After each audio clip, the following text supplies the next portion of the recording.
So good morning, everybody. Right now, we are going to be continuing talking about how do we utilize measured values, and when we're doing mathematical operations, how we deal with those significant figures that we need to report.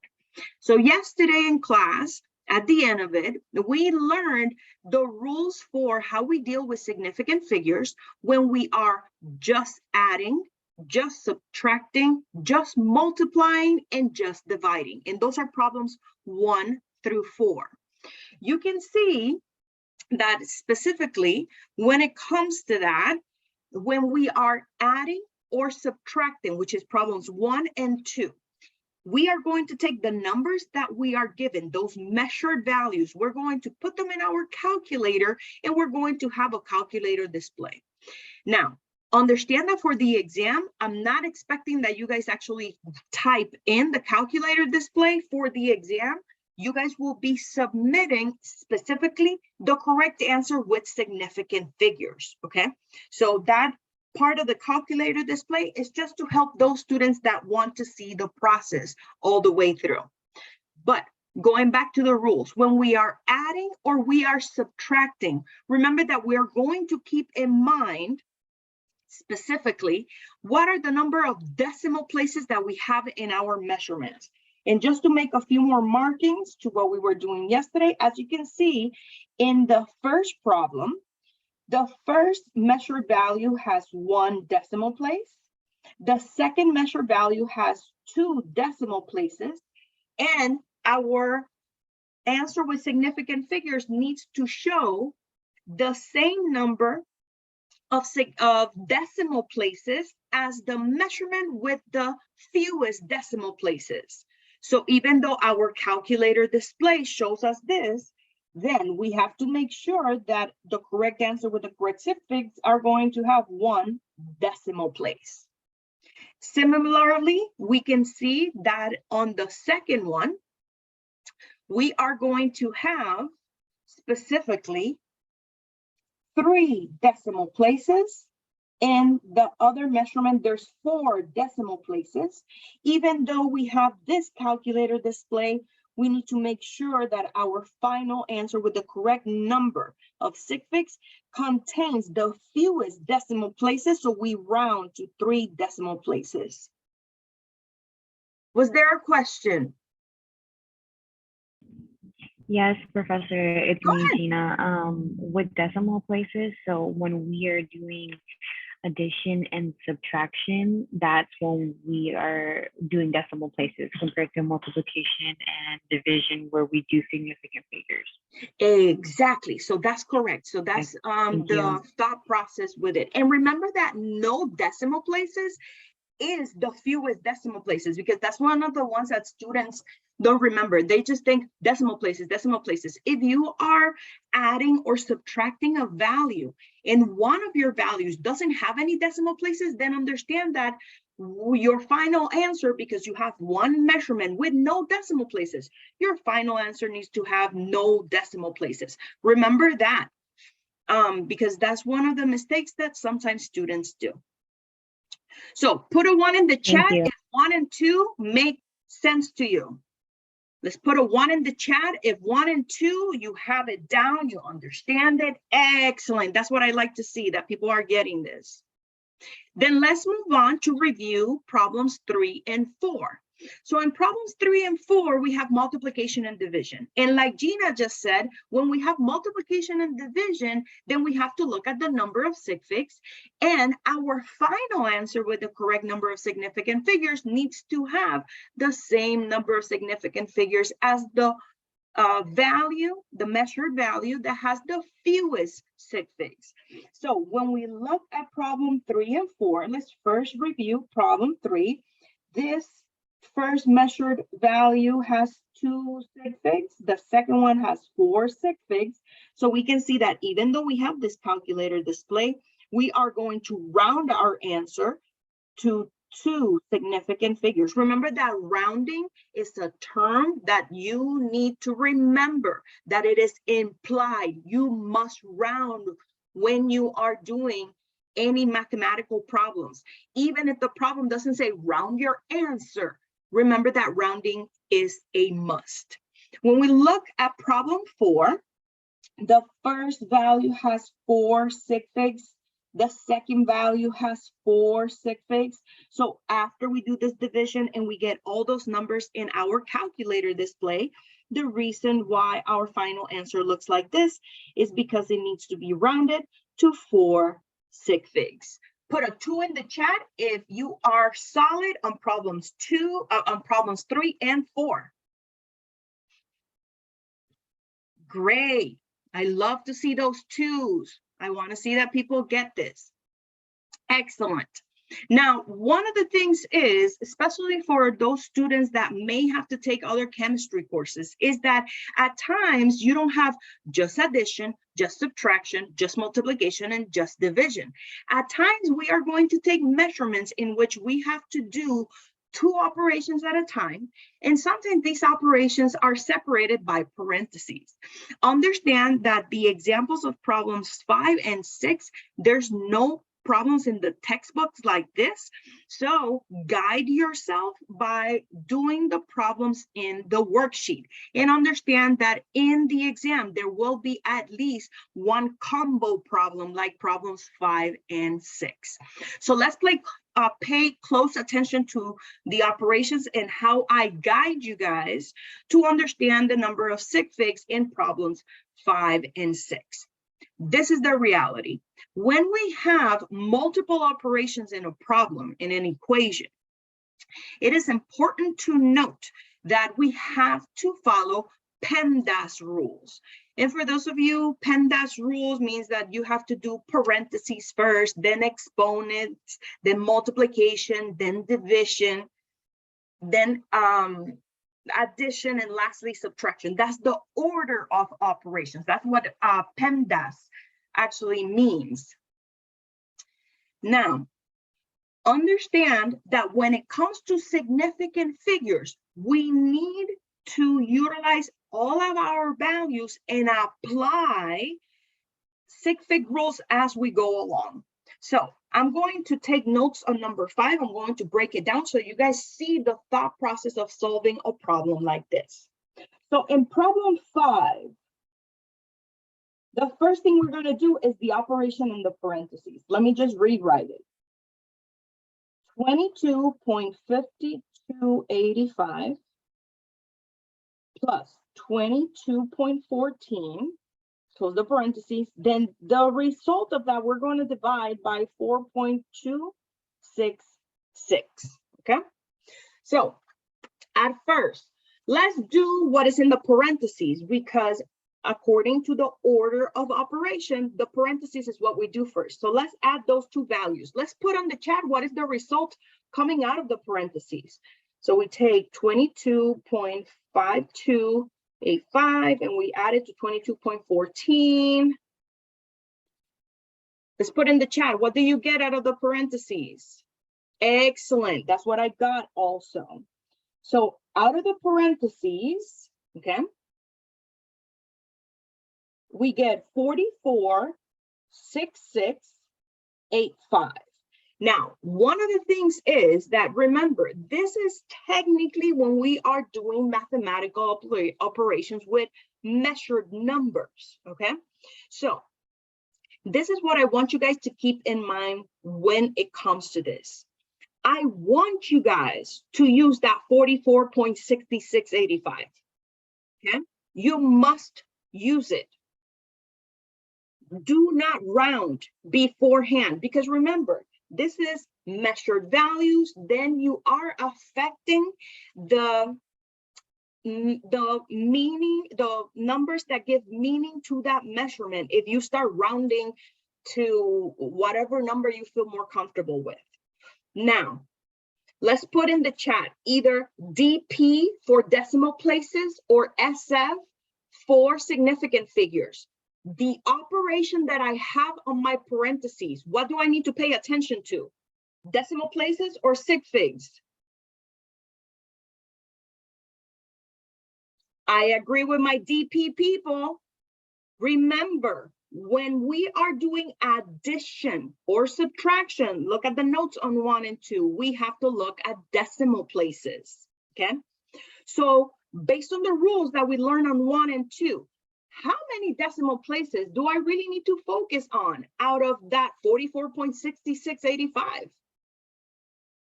Excellent, you guys, exactly. 2 decimal places. So what am I going to do to focus on my 2 decimal places? Highlight my measured value up to 2 decimal places. It's not that the 8 and the 5 don't count. It's just that I need to keep track of the sig fig rules that is in there. I am not going to round yet. I'm going to use that 44.6685 all the way through. So please do not round because you will not get the correct answer. Now, I keep track of it.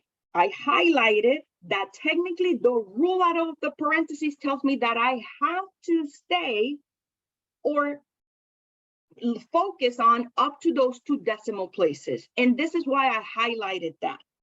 Because in my next operation, I am dividing. And again, utilizing the symbols that I just mentioned. When I'm dividing, what do I pay attention to? The fewest decimal places or the fewest sig figs? Excellent job. Exactly. The significant figures. Okay. Now, I am going to take that 44.6685, 44.6685, and I'm going to divide it by 4.266. What's the calculator display? It's a big number. Excellent. That's what I got also. So my calculator display shows me a whole bunch of numbers. 10.47081576. This is because, oh, sorry, 75. This is because my calculator display shows me all of these digits. Now, when it comes to this, then understand that my operation, the last operation that I have here is division. And like you guys show me very clearly, I need to pay attention to the sig figs. So the value 4.266, how many sig figs does it have?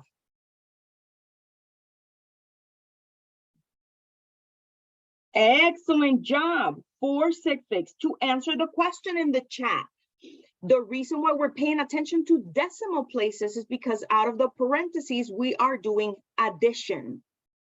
And when we add and we are having measured numbers, we pay attention to the decimal places. So now, even though I utilize all of my numbers, okay, notice what I highlighted.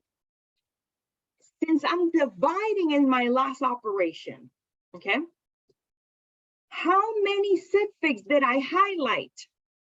How many sig figs? Excellent. These are 4 sig figs. Again, I will be utilizing all of my digits coming out of the parentheses, but I keep track of the rule that I apply inside the parentheses in order to bring all of that information into my next operation. So that means that when I'm dividing, which is what I'm encountering at this level, okay? Then I see that I have 4 sig figs and 4 sig figs is what I'm looking at. So since the rule says that my final answer needs to be to the fewest significant figures, because we're dividing as our last operation, I take this number and then I round it to 4 sig figs. So what is my final answer, you guys? Excellent job. So my final answer is going to be 10.47, okay? So remember, I always use the analogy of when you're at home, you are raised by your family. And then when you go into other places, you still carry the lessons that you learn at home. Not all of them, but most of them. Now, similar to this, when you are in the parentheses, you are in a specific place in which you have to remember the rules that we are applying in that place. When we step out of that parentheses, we still have to remember those rules. That's where the highlighting comes from. And then the last operation, okay, is going to determine what is the last rule of significant figures that we're going to apply to these digits, okay? So that's why these are the steps when we have multiple operations in an equation. That's how we deal with sig figs, okay? I have a question, Professor. Yeah, go ahead, Geraldine. So for example, let's say we only highlighted 3 digits, like 44.6. Mhm. Would it then be 3 sig figs and we would go with that? Exactly, great Okay. job, yes. You're correct. Put a 5 in the chat if 5 makes sense. We will try 6 also. Make sure that you practice in the worksheet these problems, because remember that in the textbook, we don't have examples like this. And there is a question like this in the chapter quiz. I think there's a question like this in the extra credit for exam 1. So I give you guys practice because there will be an example of this in the exam. Sorry if my voice got choppy. It's just that I got the message that my internet is unstable. So let's move on to problem 6. So in problem 6, as you can see, we have different operations in the parentheses and a different operation outside of the parentheses. Let me first write the problem. So in problem 6, we have 8.489. We're going to multiply that.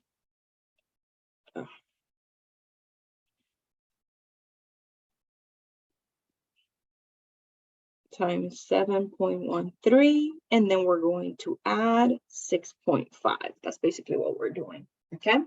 So again, using the same symbolism that I mentioned to you guys a few moments ago, SF or DP.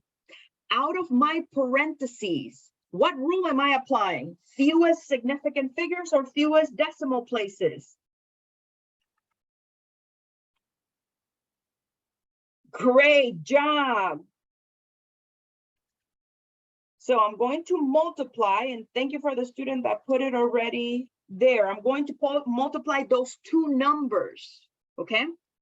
And those two numbers, I get a calculator display that tells me that out of this, I'm going to follow the fewest significant figures, which means that my calculator display gives me 60.52657, okay?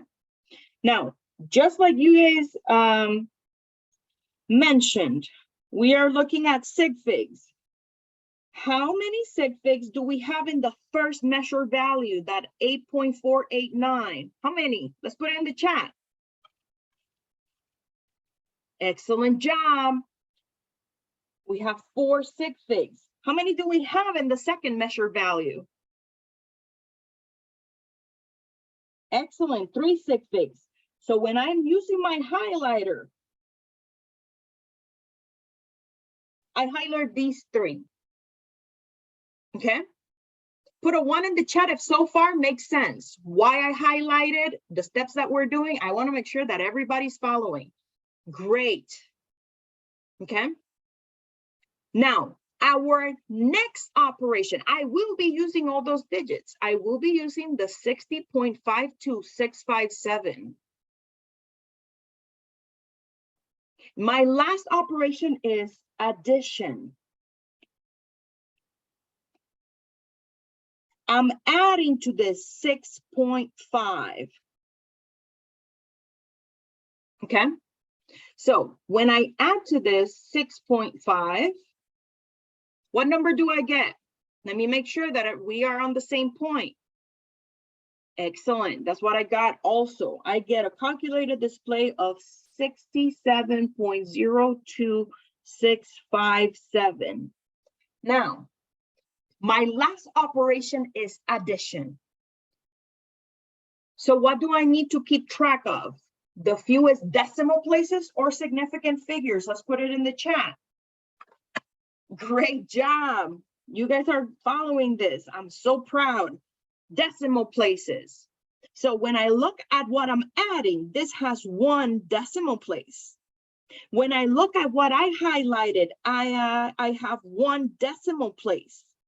So even though I have this calculator display, I need to round to 1 decimal place. So what is my final answer?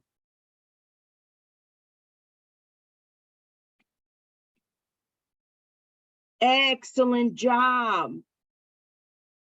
67.0. Okay.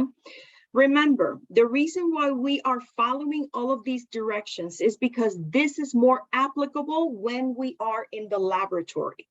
When we are in the laboratory, specifically when you guys are doing lab 2, and I think there is maybe one more lab that you guys have to do calculations. When it comes to the laboratory, we are going to be taking measurements with different instruments. And sometimes we need to do mathematical operations with those measurements. So it is important to note that the reason why we have all these sig fig rules whenever we have mathematical operations is because we are trying to keep track of the contributing numbers that give meaning to that measurement.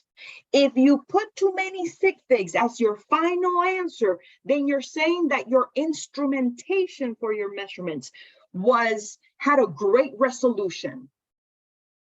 And basically, these numbers that we are having being reflected once we apply the sig fig rules basically tell us what is the instrument that had the least resolution there, because you don't want to say that the resolution of your instrument was too good.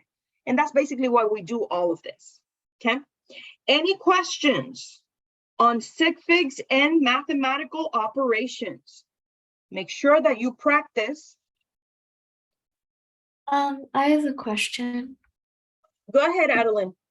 So for number 2, our final answer was a negative number.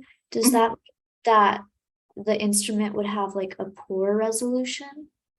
So what happens is not so much that it has a poor resolution. Sometimes when you're doing calculations and you get negative numbers, it may be because you are calculating, for example, percent error. And sometimes those calculations tend to be a negative number, but because we take the absolute value, then they turn into a positive number. So it depends on the type of calculation that we're trying to do in the laboratory. Okay, thank you. No problem.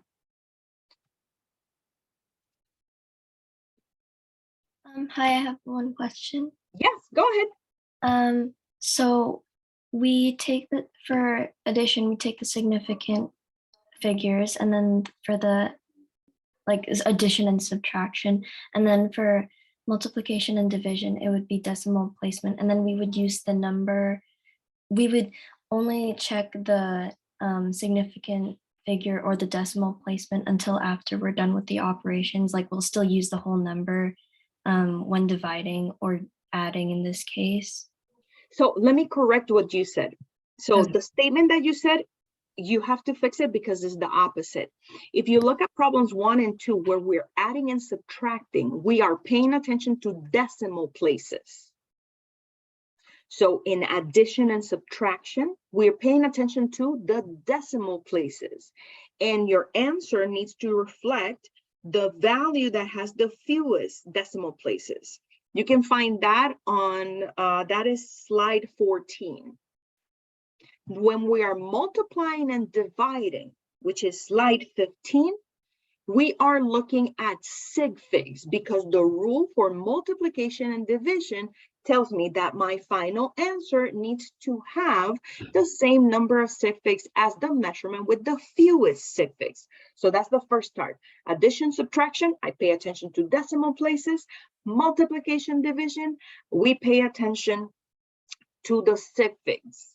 Now, when we have a combo problem, which is what we did on problem 5 and 6, then you have to apply the rules as you go along. In this course, I only give you guys something in the parentheses and an operation outside of the parentheses.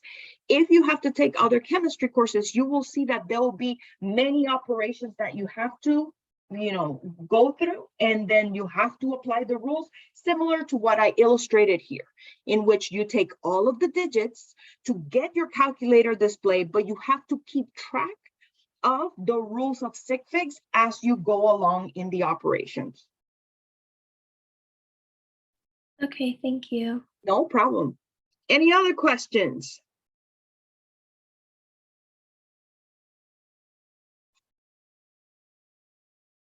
Like I said, make sure that you practice, you guys. And there are more problems like this in the worksheet for the class. Remember that problems 5 and 6, we don't have problems like that in the textbook, but I added a few more problems in the in-class worksheet.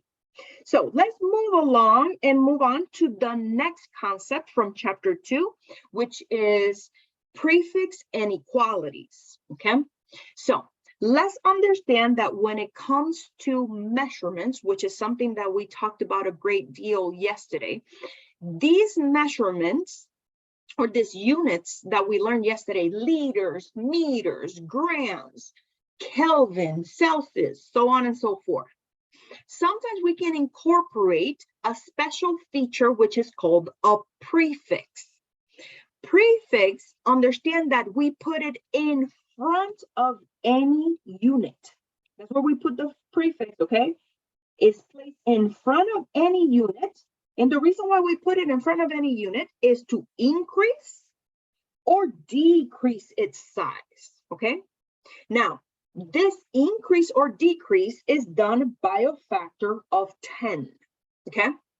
In table 2.4 in the textbook, we have a list of prefixes, okay? Now, understand that there are way more prefixes than this, but these are the prefixes that you guys will be tested in this course. So you need to know this material for exam 1. Now, when it comes to these prefixes, the ones that increase the value in size include, let me just zoom in here so we look at them a little bit more closely. So the prefix that take a unit and increase it in size is going to be tera, giga, mega, kilo, okay? And you can see here the symbol that they have. Understand that capitalization makes a difference. So tera is a capital T, giga is a capital G, mega is a capital M, kilo is a small case K, okay? All of these things do matter in chemistry because if you write it incorrectly, it can mean something else, okay?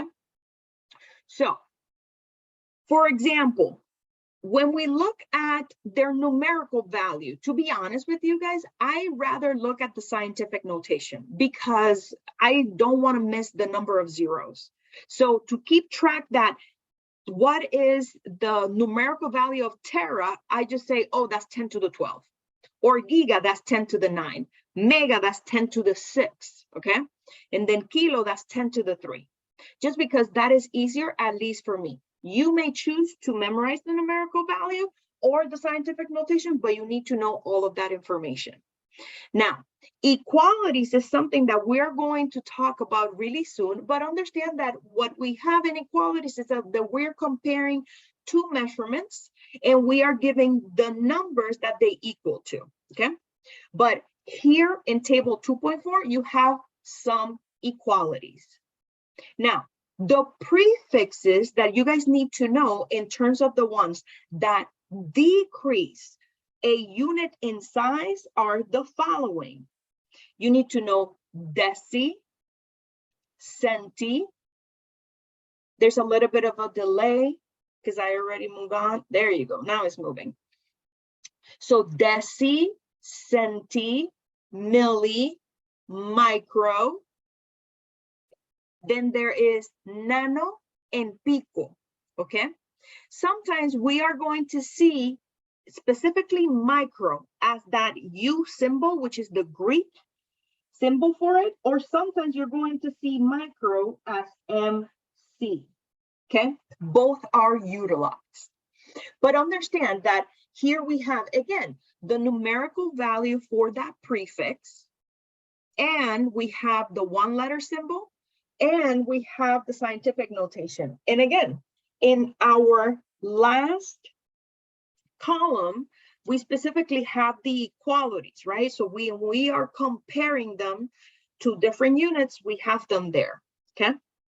Now, as you can see in the notes, we have here on the left one side, you know, examples of prefixes that make a unit smaller. For example, milli, a milligram, or microgram. That's just some examples of it.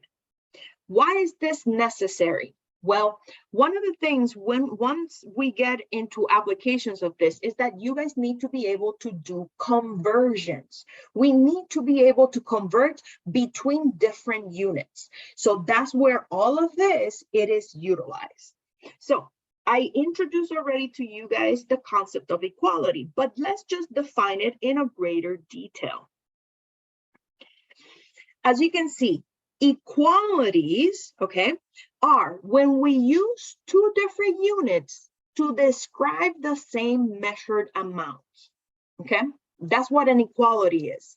And in table 2.4, you guys already saw the equalities for specifically those prefixes in different units. Now, here in table 2.7, we have some equalities for length, for volume, for mass, and for time. You can see that on column 2, 3, and 4, we have the equalities for metric to metric, which is similar to what we saw in table 2.4. We have US, which is that third column where we have the feet, the inches, the yards, the feet, so on and so forth. And lastly, we have metric US. When it comes to the exam, understand that from my point of view, I am assuming that you guys have your notes for your exams. So your exams are open notes, okay? So understand that these resources that I'm marking throughout the slides, I am assuming that you guys have. So for exam 1, understand that any US or metric US unit that are in table 2.7, I am not going to write in the problem, okay?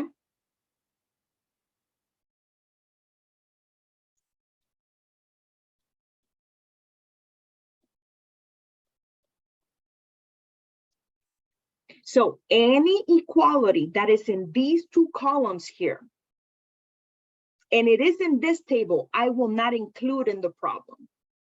Again, if it's US or US metric, and it is not in table 2.7, then I include it. The metric to metric, I never provide in exams. That is something that you guys need to practice and you need to understand how to do them, okay? And again, we have some here. I will show you guys different techniques on how to know how to do metric to metric conversions, but understand that metric to metric conversions, I do not provide in exams. So overall, let's also remember that whenever we're doing and utilizing equalities as conversion factors, which is the next topic that we're dealing with, in terms of conversion factors, the digits that we have here in these equalities are, they have unlimited sig figs, okay? And whenever we have these equalities, also remember that we write them as a fraction. So let's say that we have this conversion, which is 2.20 pounds equals 1 kilogram. So what I mean by this is that we can write it as 2.20 pounds over 1 kilogram, or we can write it as 1 kilogram equals 2.20 pounds. This just means that whenever we're doing a mathematical operation, and again, I teach dimensional analysis. If you are one of the students that likes cross multiplication, that's okay. Use the technique that is more advantageous to you. But the way that I teach this is through dimensional analysis, which is something that I'm going to introduce in a few moments. So that's why I am mentioning that conversion factors for any equality, you can write them as a fraction, okay? Any questions so far?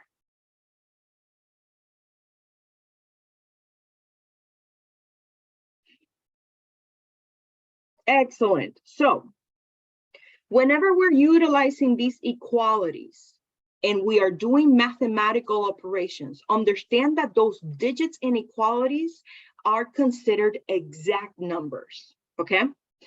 The definition of an exact number is a number that is obtained when you count objects or is used in a defined relationship. So for example, in equalities, okay? So as you can see, if we're counting an object, 2 soccer balls, 4 pizzas, okay? That is known as an exact number. If we have, for example, equalities like 1 foot is 12 inches, of 1 meter is 100 centimeters, that is an equality, okay? So when we have exact numbers, understand that those digits in the equality, we are not going to utilize in the count for sig figs. So when we are converting, the number given is what determines what's going to be the outcome of the significant figures. Especially here, we are just multiplying and dividing, okay? So let's go and dive into understanding conversion factors, okay? Which is where we are going to utilize the concepts that I just introduced in terms of equalities.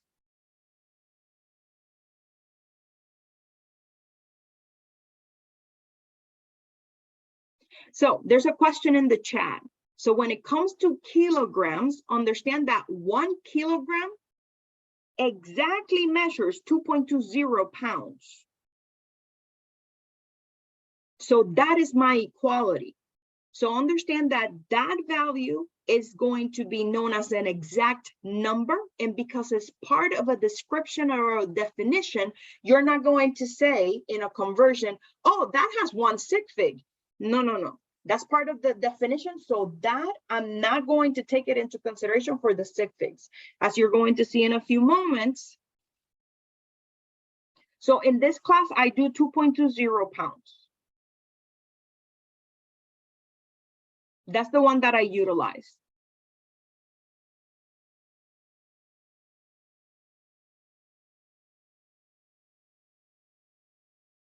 So there's another question. Are equalities the only case where we see infinite sig figs and that we have to worry about? Is yes, you're correct. So equalities, and also if you're counting a number. So for example, if you have 1 dozen of something, how many objects are we talking about? Let's put it in the chat. If you have a dozen of something, how many objects we have?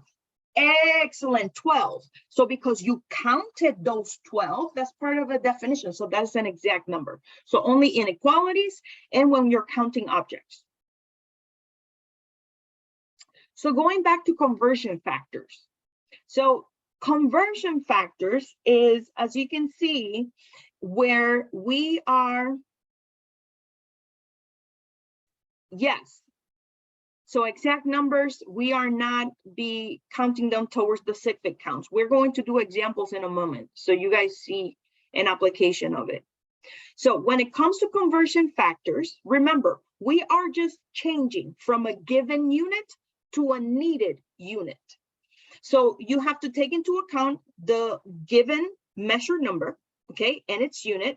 You need to know how we are going to convert. So that's where we utilize the equality, okay? And you need to transform that unit into the one that you needed, okay? So as I mentioned to you guys, we are going to have conversions that are metric to metric. We are going to have conversions that are metric US, and we're going to have conversions that are US. As I mentioned a few moments ago, and keep it in mind, whenever we have metric to metric conversions, you need to know how to do them. I'm going to utilize different methods in order for you guys to know. One of the ones that I find that is a little bit easier, and again, it depends on how you learn. This number line method works, okay? But understand that if you have a method that works better for you, please utilize it as long as you get to the correct answer. Let me explain the number line method. So in a number line method, understand that what I did is that I took table 2.4 and I turned it into a number line. The reason why I am able to do this is because remember that those prefixes that are utilized in the metric system differ from each other by a power 10.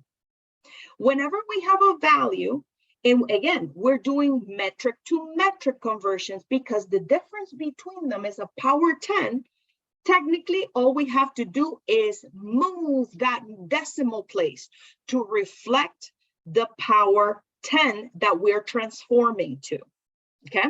So this number line, that's what it means. So the letters that you see in the bottom of my number line are the one letter abbreviations for each one of the prefixes that I introduced in table 2.4. So you can see tera, giga, mega, kilo, deci, centi, so on and so forth, all the way to pico, okay? The only thing that you don't see here is the basic unit. So what is my basic unit? The basic unit will be the unit of measurement that you are dealing with. So that could be meters.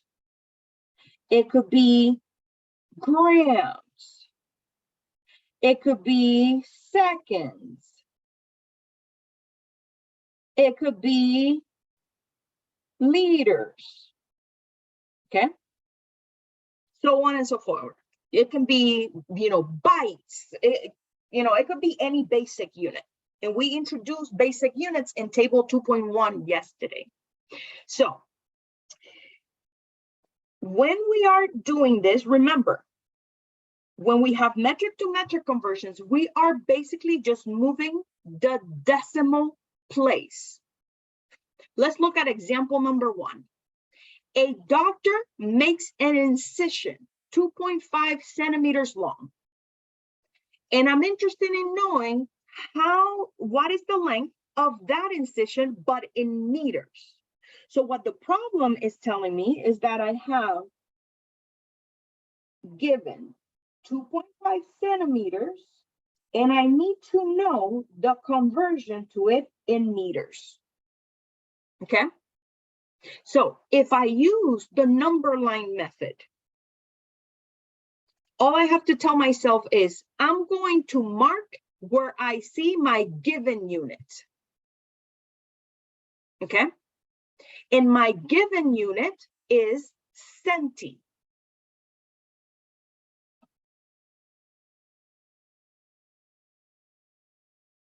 So this is where I start.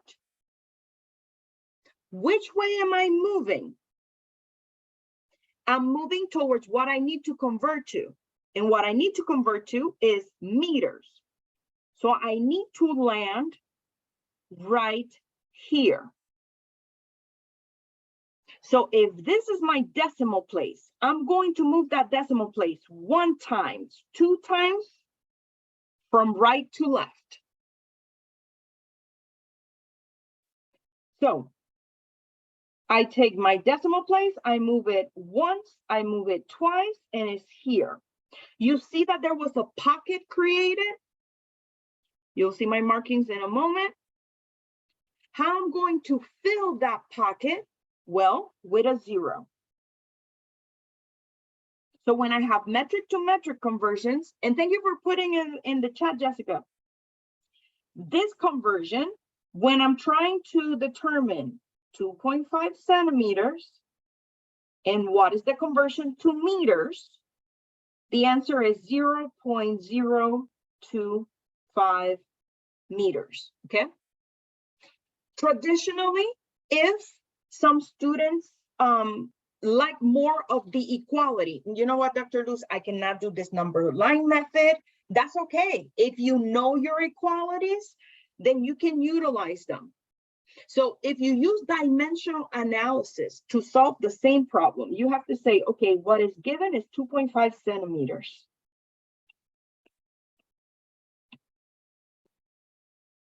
I know that my equality is that 1 meter has 100 centimeters. When I utilize dimensional analysis, I want to make sure that here in the bottom, I have centimeters in order to cancel it with the unit given. So I'm going to do 100 in the bottom. I'm going to put in the top what it equals to, 1 meter. And we get to the same value, you guys. This is 0.025 meters. Utilize the method that you're more familiar with. Again, I utilize the number line method just because I just have to move the decimal place. Okay, any questions about number 1? This is for only metric to metric conversions. So when we have prefixes compared to each other, or we have a prefix compared to a basic unit, that's when we utilize the number line method.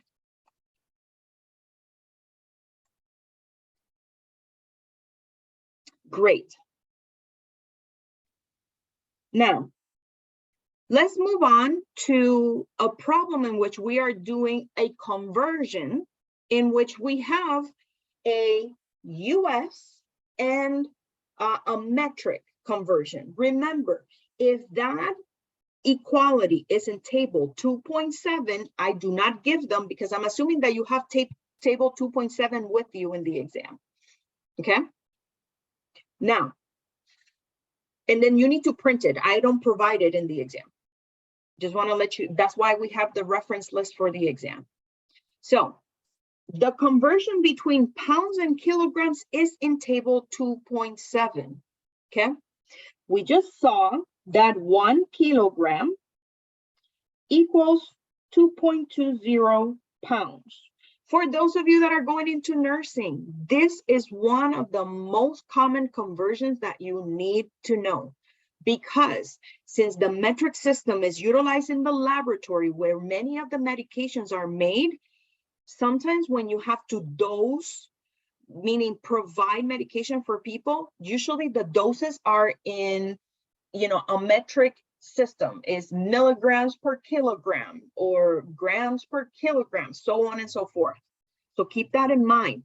1 kilogram to 2.20 pounds is a very useful conversion. Now, dealing with the problem that we have in hand, what is the weight in pounds of an animal that weighs 150 kilograms? Okay, so let's write out what was given to us, 150 kilograms. Now, when we do dimensional analysis, remember that we transform our equality into a fraction. Okay, so I need to cancel the unit given. So I'm going to put kilograms here, because I need to cancel it with this kilograms. I'm going to put the number next to the kilograms, 1. Then on the top, I put what that is equal to, 2.20 pounds. So then my answer is going to have a unit of pounds, because what I have to do here is take 150 times 2.20 and divide it by 1. Okay, so that's how we do that. So when we take 150 and we did, and we multiply it times 2.20, we get 330 pounds. As I mentioned a few moments ago, another thing that we have to keep track is the sig figs. Okay.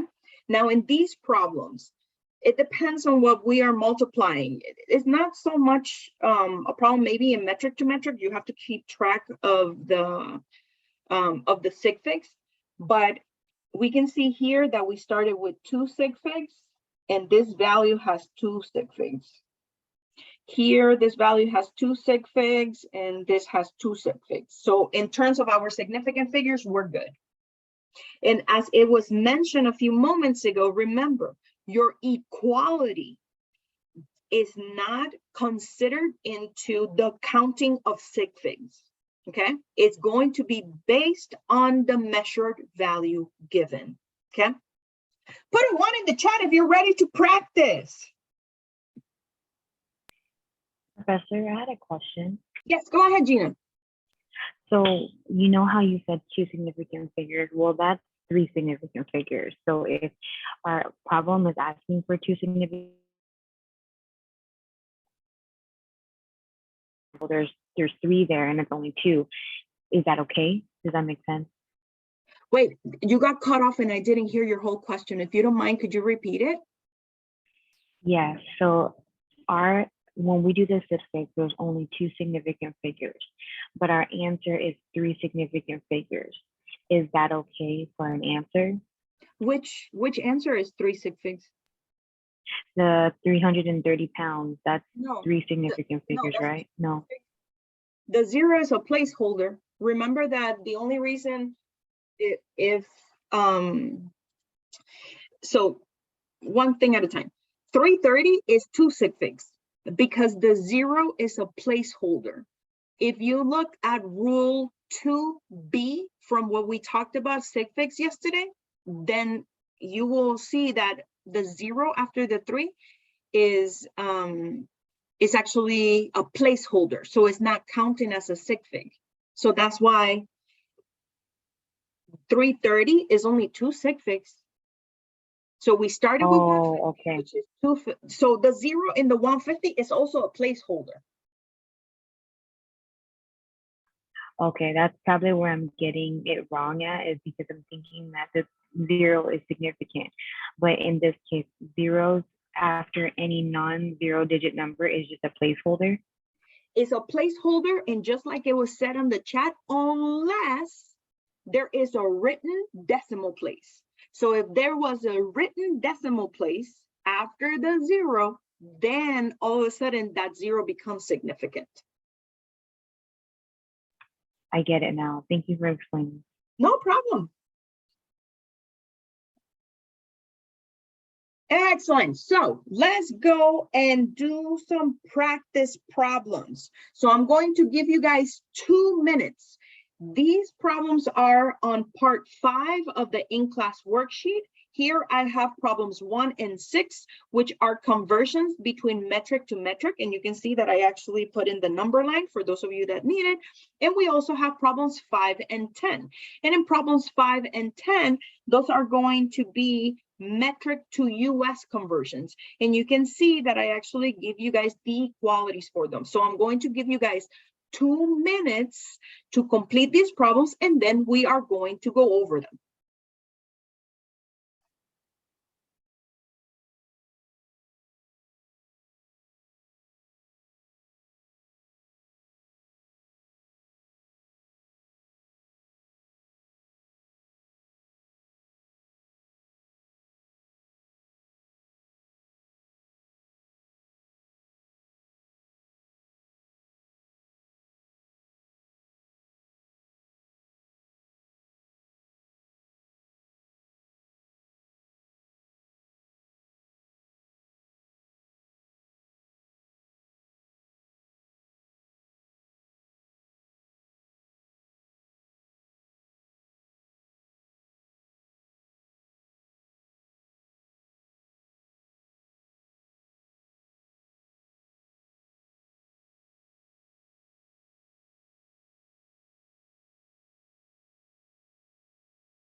Okay, let's get started.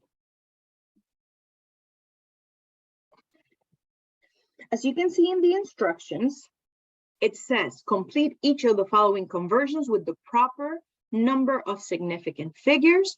Clearly show your setup, and in the setup, and put the units in the setup and in the answer. So let's go through the first two, okay? So remember, when we are doing conversions, these conversions are going to be specifically metric to metric conversions, and we need to keep track of the sig figs that were given to us, okay? So in number one, let's establish how many sig figs do we have in the measurement 0.30 meters? Excellent, thank you, Victoria. There are 2 sig figs here, okay? So that means that when you do your conversions, you have to make sure that the number that you show me here is going to have 2 sig figs. Now, utilizing the number line method, what is given to us here is meters, which is a basic unit. I need to move to milli, okay? Because I am given meters, and then I'm traveling to millimeters, okay? So I need to move that decimal place 3 times from left to right. 1, 2, 3, okay? So if I have the value 0.30, and I move this decimal place 1, 2, 3 times, now my decimal place is here. So I have a pocket, I'm going to fill it with a 0, okay? And then when I write my answer, at first, you may have written, oh, okay, it's 300, okay? But what is the problem with the value 300? How many sig figs is in 300? Excellent, only 1. Fine, Dr. Luz, let me just put a decimal place there. If I write a decimal place right there, how many sig figs do I have? 3, and as you guys saw in my notes, I need only 2. So in order to take a value and then report it with the correct sig figs, sometimes, not every time, sometimes we need scientific notation, okay? So in this instance, I need scientific notation such that my conversion actually has the correct number of sig figs. So we learned scientific notation yesterday. What is going to be the correct value in scientific notation for the value of 300? That shows that there's 2 sig figs in that coefficient.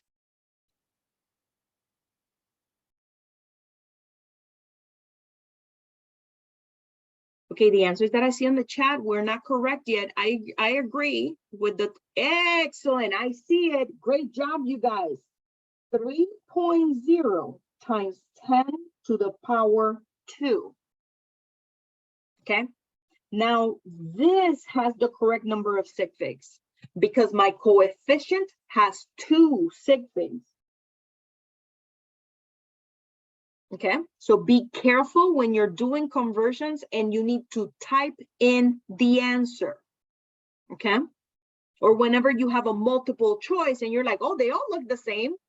Wait, there has to be something wrong. She made a mistake. Not necessarily. I'm testing to see if you guys remember the rules that we talked about in class. Any questions about number 1?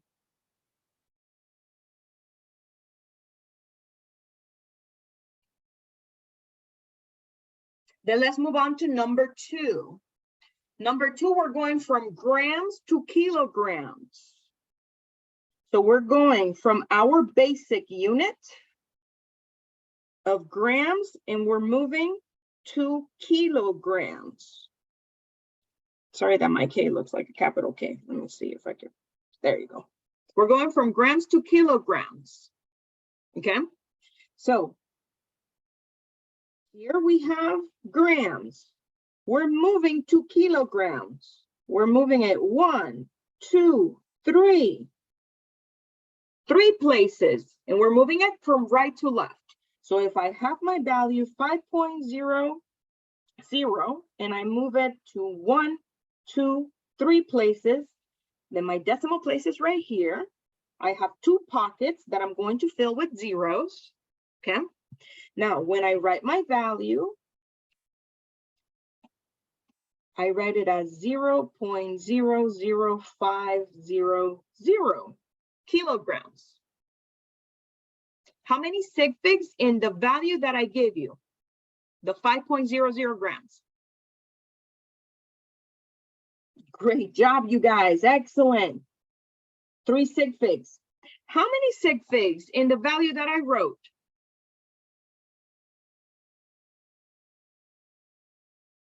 Excellent. Also 3 sig figs. So we're done. We don't need to change this to a scientific notation.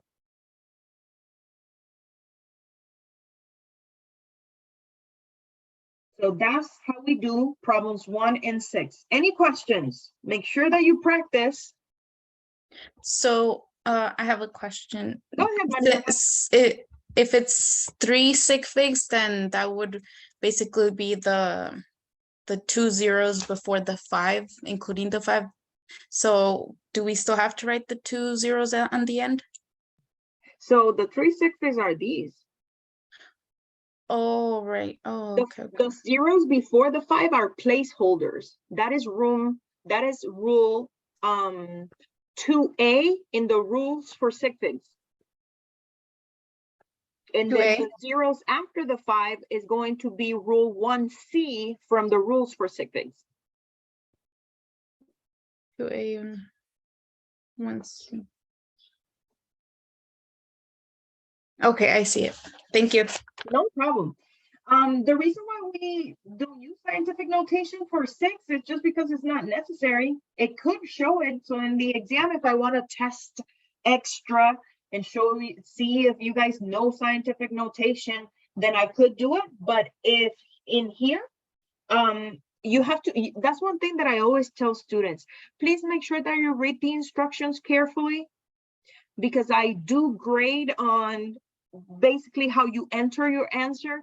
Canvas, when we are preparing examinations or we're preparing quizzes, at times it only lets us use one format, and utilizing scientific notation is kind of tricky on Canvas at times. So make sure that you read the instructions. If I say enter regular notation, make sure that regular notation is when you see all the digits. If it shows scientific notation, I will tell you how to format it. But that's pretty much it.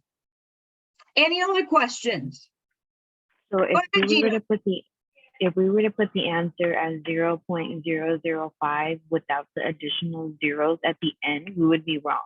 Yes, you will be wrong if you don't add the last 2 zeros, because the last 2 zeros are significant. If you only enter it to the 5, then you're saying that your measurement only has 1 sig fig. And remember, the importance here of why we are stressing sig figs is not that I am just trying to be strict and try to be like the sig fig ruler and the dictator of what is sig figs. No.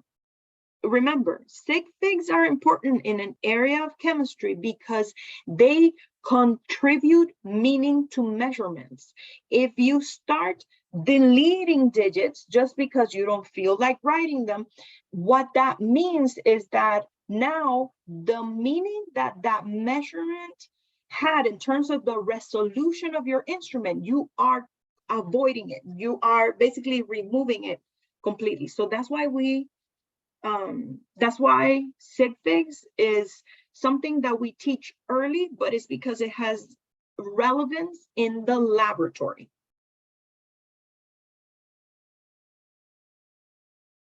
So the reason why I use scientific notation on number 1 is because utilizing regular notation, I am not able to achieve 2 sig figs. The number 300 is only 1 sig fig. If I put a decimal place after the last 0, that makes it 3 sig figs. So I am forced to go into scientific notation to have the 2 sig figs needed based on the measurement that I started with.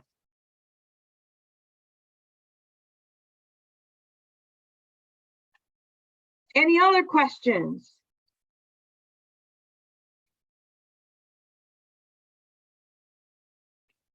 Then let's move on to the two problems that we have below. On number 5, we're changing pounds to grams, okay? We're changing 15 pounds, 15.0 pounds to grams. And you can see that I gave you there the equality for it. So we are given 15 pounds, 15.0 pounds. Then I'm going to transform my equality into a fraction. Because I want to cancel pounds, I put the unit of pounds on the bottom. Because I want to cancel it with this. And then I write what is the number next to pounds, which is 1. On the top, I put what that is equal to, which is 454 grams. And then the measurement that I started with is 3 sig figs. So I need to round my final answer to 3 sig figs.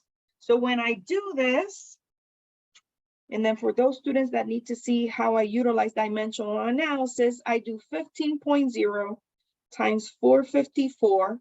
And once I have that, I divide everything by 1. So it's 15.0 times 454. What did you guys get? Excellent. That's what I got also. 6,810 grams. Does that value have 3 sig figs? Yes or no? Great job. Excellent. So we leave it as it is. Let's move on to the last one. We have 54.9 fluid ounces, and we need to change it to liters. Let me just write in. So this is 54.9 fluid ounces. And again, here I have my conversion. In 1 fluid ounce, we have 0.02957 liters. The units of fluid ounces cancel. So when I enter this in my calculator, I'm going to do 54.9 times 0.02957, and I'm going to divide the whole thing by 1. Sorry, that is kind of tiny. So I do 54.9 times 0.02957. What did you guys get?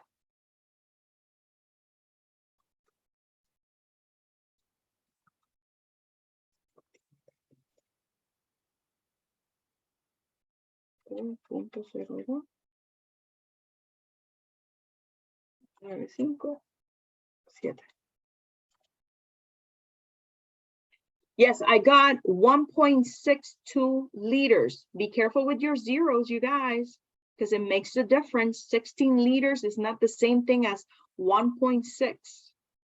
So again, my calculator display is 1.623393, but I need to round to 3 sig figs.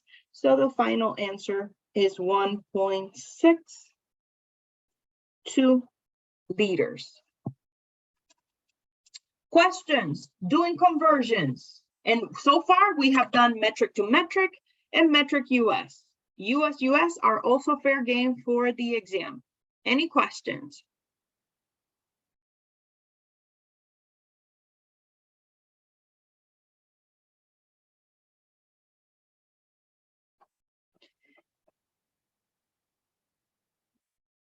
Excellent. Since there are no questions right now, we are going to go on break. And right now it's 10:32. We're going to go on break until 10:45.